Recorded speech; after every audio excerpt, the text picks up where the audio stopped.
I love printing. I love printing. I love it. I f***ing love printing.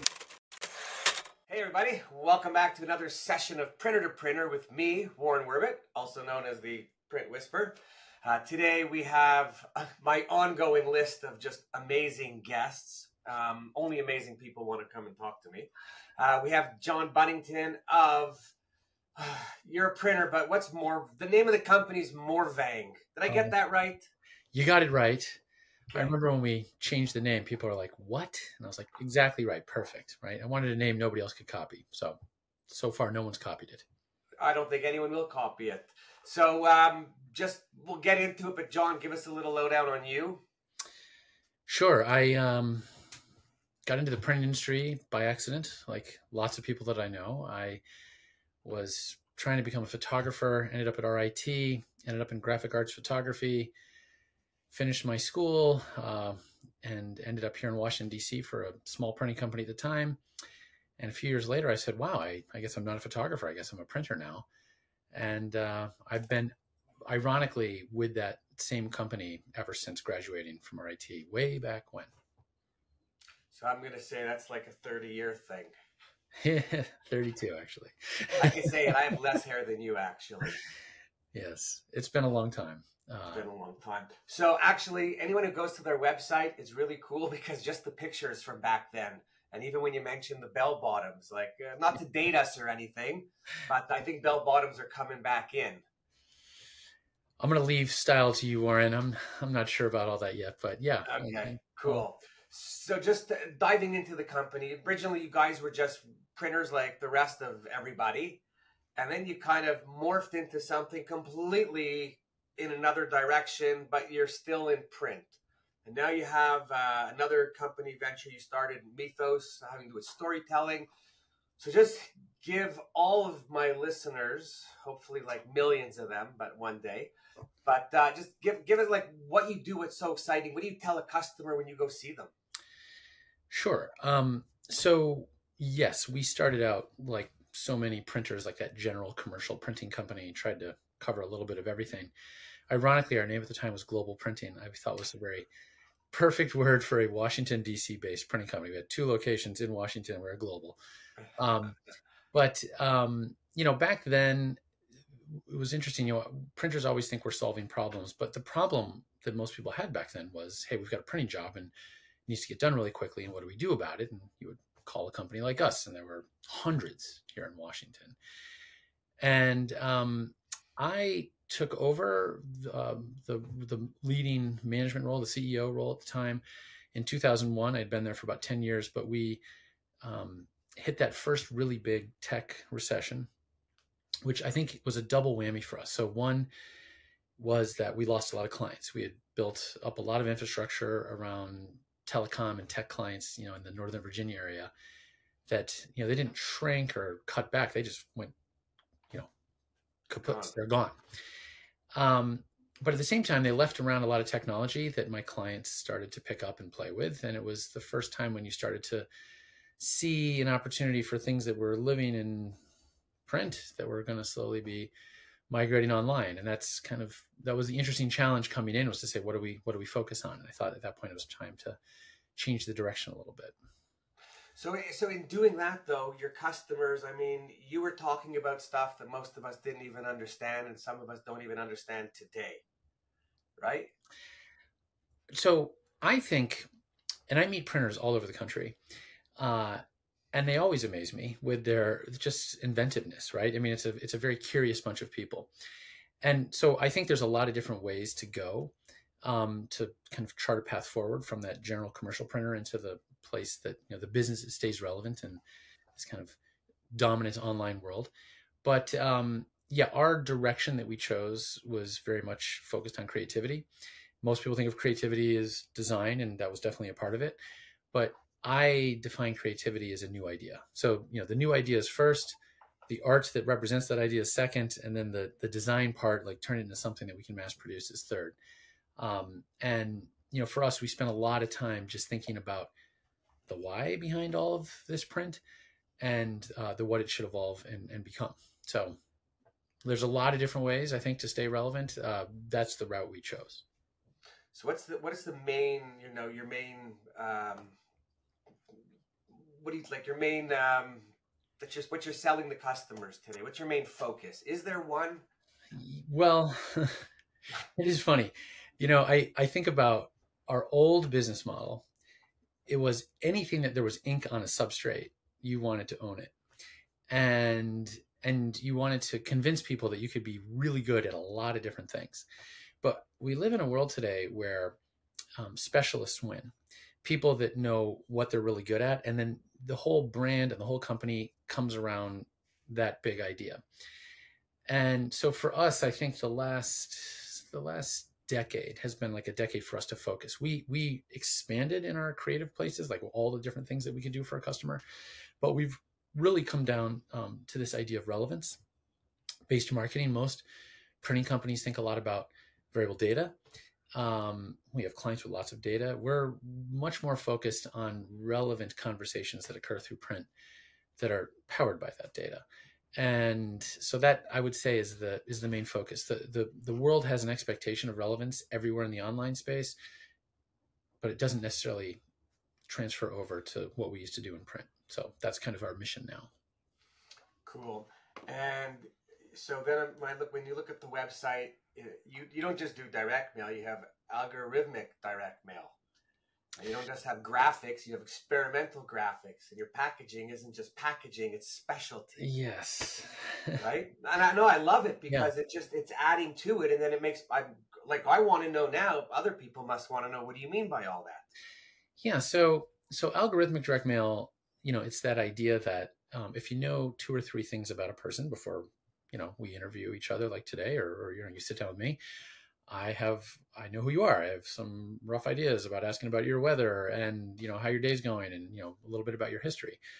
My clients know thousands of things about their customers. So algorithmic direct mail is not, dear John, hey John, how's it going, John? It's really my job as the brand to say, what is my relevant sell, my relevant position to John, and how do I use that data to change language, images, and maybe even the structure of the piece itself.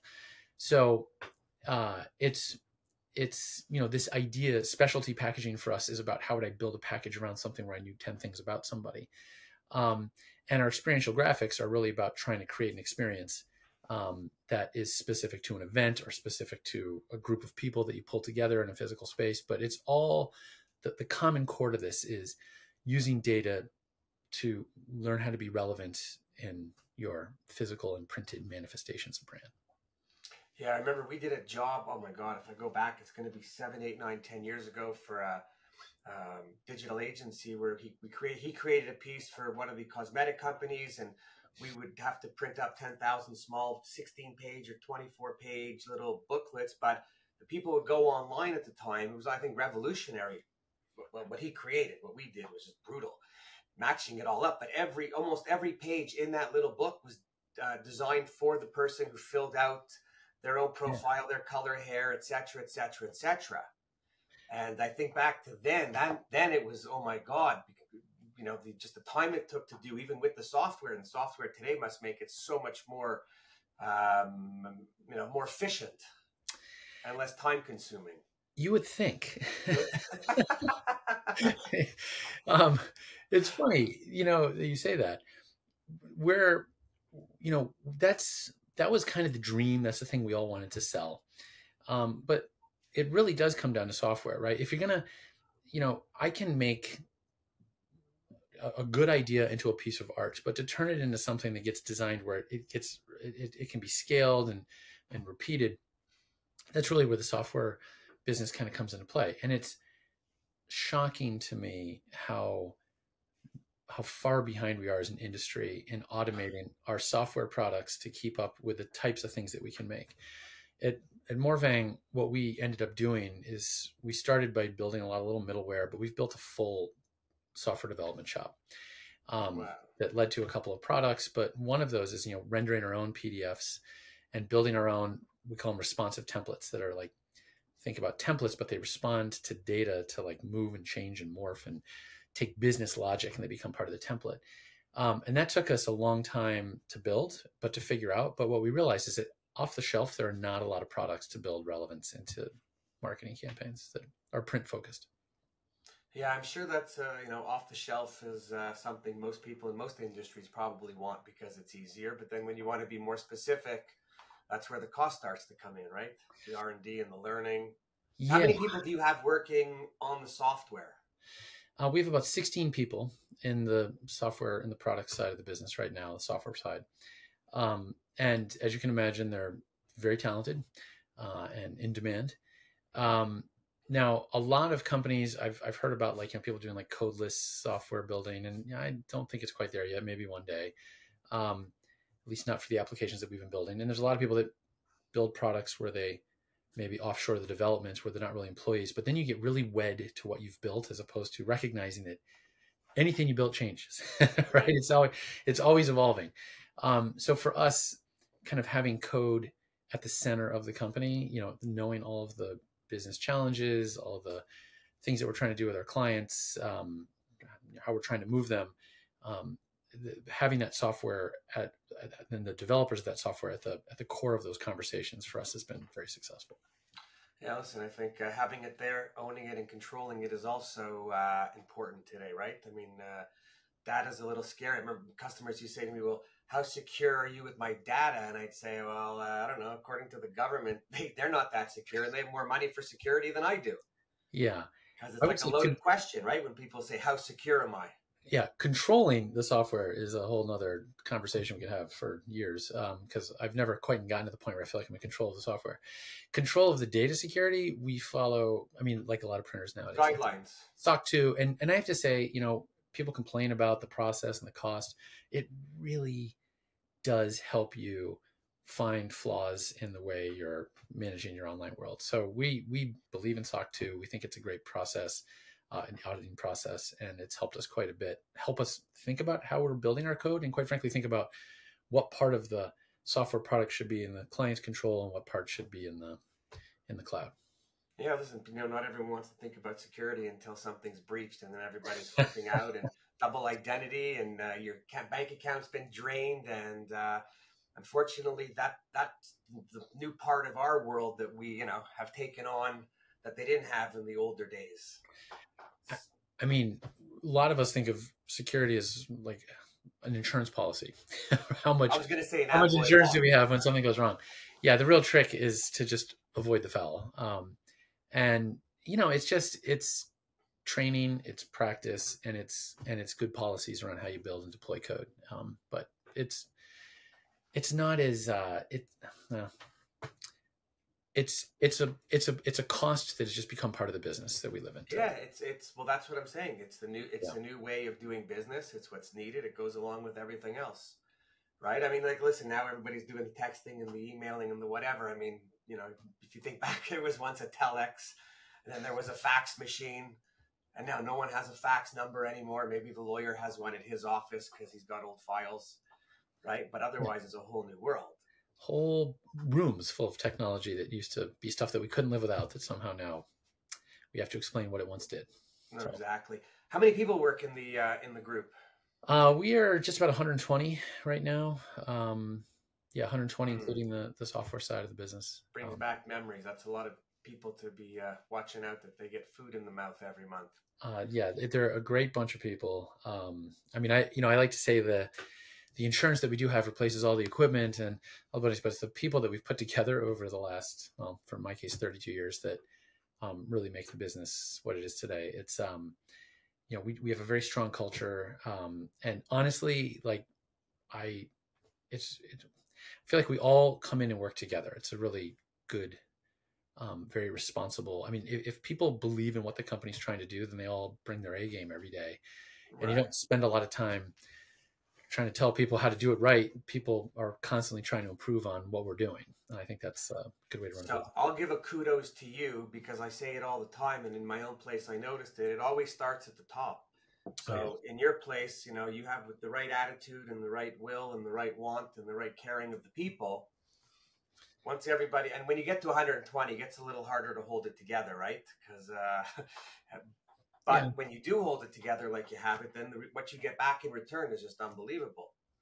And that's really becomes the case when it's working is not just for the money. Yeah, I think the other way to look at it is like once you get to 120 people, there's no way you could do it yourself. So Right.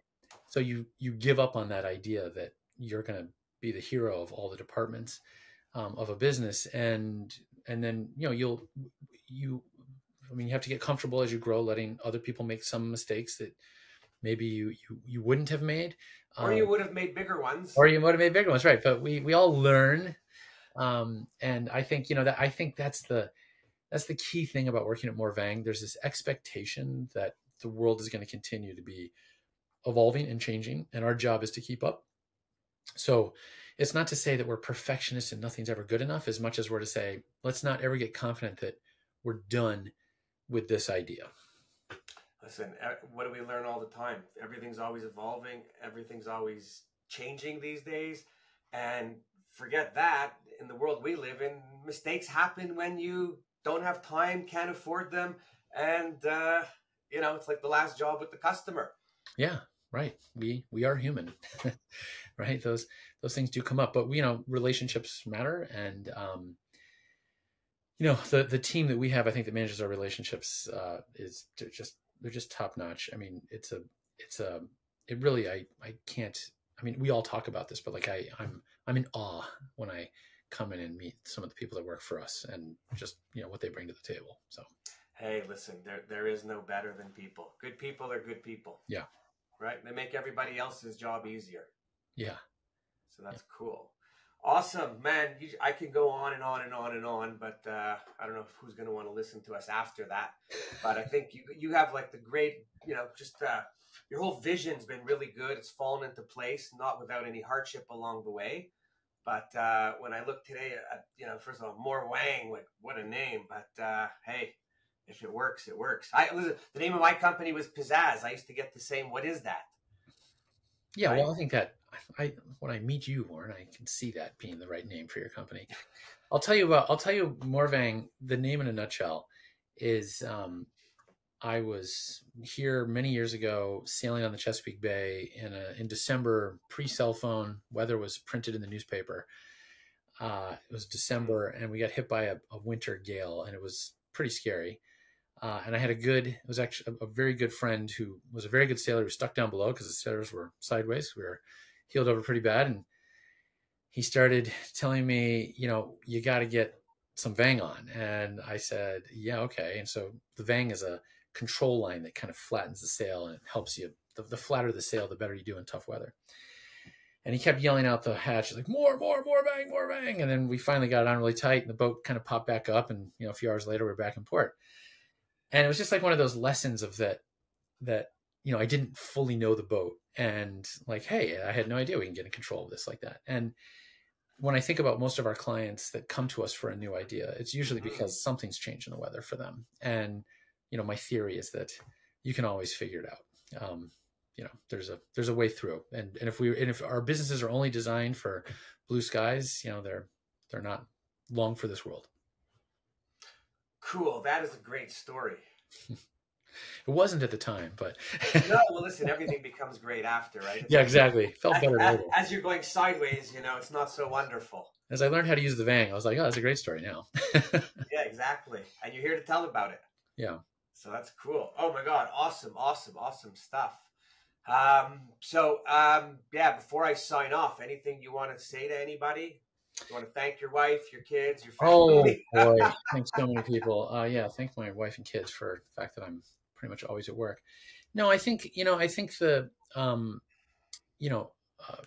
the thing to be thinking about today in the world of print is that we think of the technology as what is changing, and it is. Offset printing to inkjet printing, whatever it might be. But the great technology that we're all working with is the technology of language, right? Which truly is a technology, writing, and the language we choose to write. And if you look like through time, the language we use and the technology we use to amplify it are always somehow related. And new technology of how we're delivering language is changing the words themselves.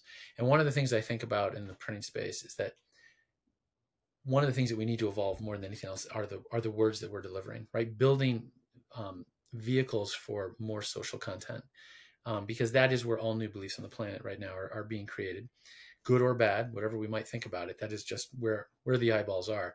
And in some ways, when you look at the printed matter that we're delivering, it looks like something out of the 20th century. So that's been my passion for the last few years. And in some ways that is mythic. Cool. That's a story for another day. Print will never die. I say it, I'll keep saying it. It'll be in many different ways. It'll change, but there'll always be words and, copy somewhere and content and color. And hey, Christmas is coming. You got to wrap presents. So for sure, that'll be a good one. Yeah. Cool. Anyways, John, thank you for taking the time and coming on and sharing some of that More Vang story. Of course, Warren, it's good to catch up with you, and maybe we'll see you around the trade show one of these days. Absolutely. To everybody else, I hope you enjoyed the story. If you made it this far, I really appreciate it. I know John does as well. If you know anyone who wants to be on with me, got a story you want to tell, let me know. Otherwise, Warren Werbitt, what they think, and I love print.